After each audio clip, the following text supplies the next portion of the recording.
हाँ, तो आज अपन भाजकता के नियम के बारे में जानेंगे। किसके बारे में जानना है? भाजकता के नियम। भाजकता के नियम अपने को गणित में पता होना चाहिए। जैसे देखो, सबसे छोटा पहाड़ा अपन होता है दो का, बोलते हो ना तुम? हाँ। दो की भाजकता का नियम क्या है ये पता करेंगे अपन। सबसे पहले दो की भाजकता का नियम है इकाई का अंक 0 हो, 2 हो, 4 हो, 6 हो, 8 हो। क्या होना चाहिए इकाई का अंक? 0, 2, 4, 6, 8।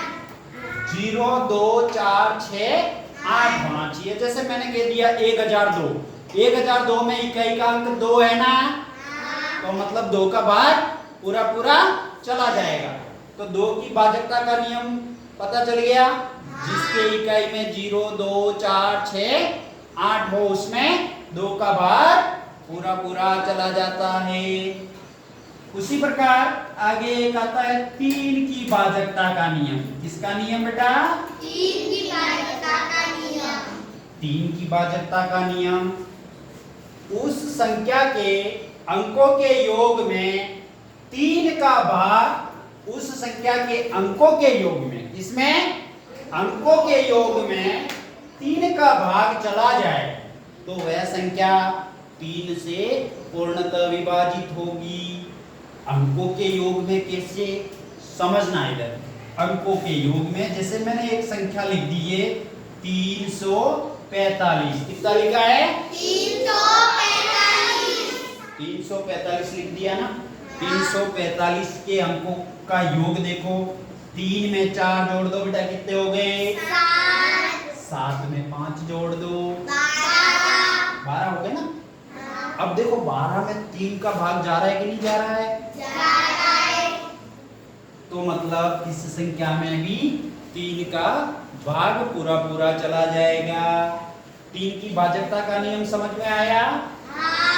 उस संख्या के अंकों के योग में 3 का भाग चला जाए वह संख्या 3 से पूर्णतः विभाजित होगी। आगे देखो 4 की भाजकता का नियम कौन सा है? 4 की भाजकता का नियम। 4 की भाजकता का नियम ये कहता है जिस संख्या के अंतिम 2 अंकों में, अंतिम का मतलब जो लास्ट के 2 अंक पीछे के बचते हैं ना, इकाई और दाई, कौन से 2 अंक होंगे? इकाई और और दाई। अंतिम 2 अंकों में 4 का भाग पूरा पूरा चला जाए वह संख्या 4 से पूर्णतः विभाजित हो जाएगी। हो जाएगी ना। हाँ। तो 4 की भाजकता का नियम या कैसे याद रखना है अपने को? किसी संख्या के अंतिम 2 अंक और उनमें अगर 4 का भाग लगा के देख लो, 4 का भाग जा रहा है तो मतलब वे संख्या 4 से पूर्णतः विभाजित होगी। जैसे मैंने यहाँ लिखा है, देखो कितना लिखा है? 2024। तो मुझे पूरे अंकों को सबको नहीं देखना है, इकाई और दाई 2 अंक देख लो। 2 अंक कौन से? इकाई और दाई।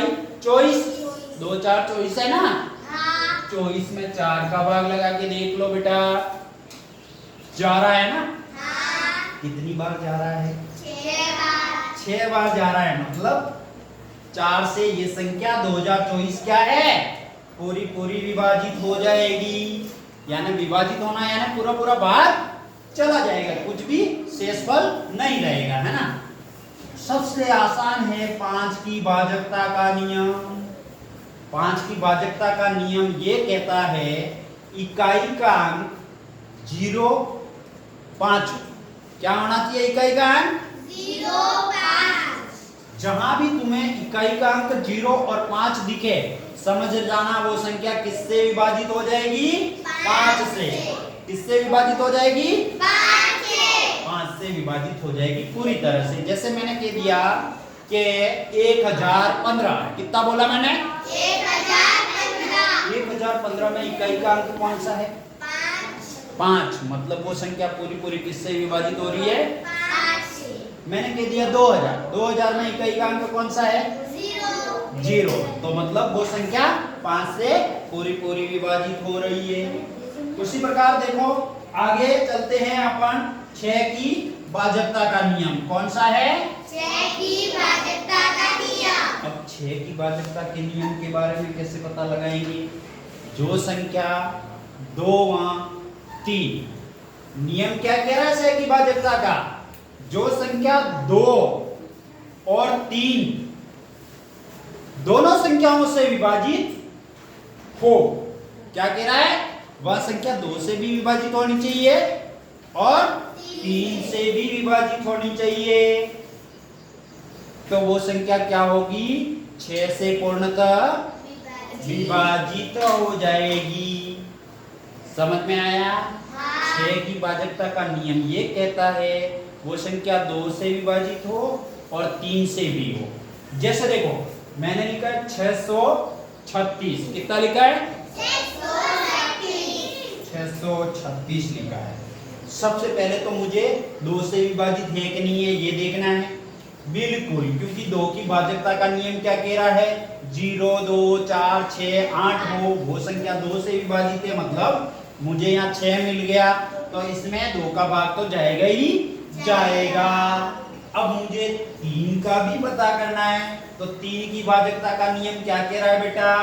उसके अंकों के योग में 3 का भाग चला जाए, वह संख्या 3 से विभाजित होगी। तो मैं अंकों का योग कर लेता हूँ। 6 और 3 कितने होते बेटा? 9 और 6 कितने हो गए? 15। तो मतलब 15 में 3 का भाग जाता है कि नहीं जाता है? तो ये बात क्लियर होगी, इसमें 3 का चला जाएगा, मतलब इसमें 2 का भी जा रहा है और 3 का भी जा रहा है। तो इसका मतलब यह संख्या 6 से भी पूर्णतः विभाजित होगी। आज की क्लास समझ में आई क्या तुम्हें? ओके बच्चों, नेक्स्ट क्लास में मिलते हैं।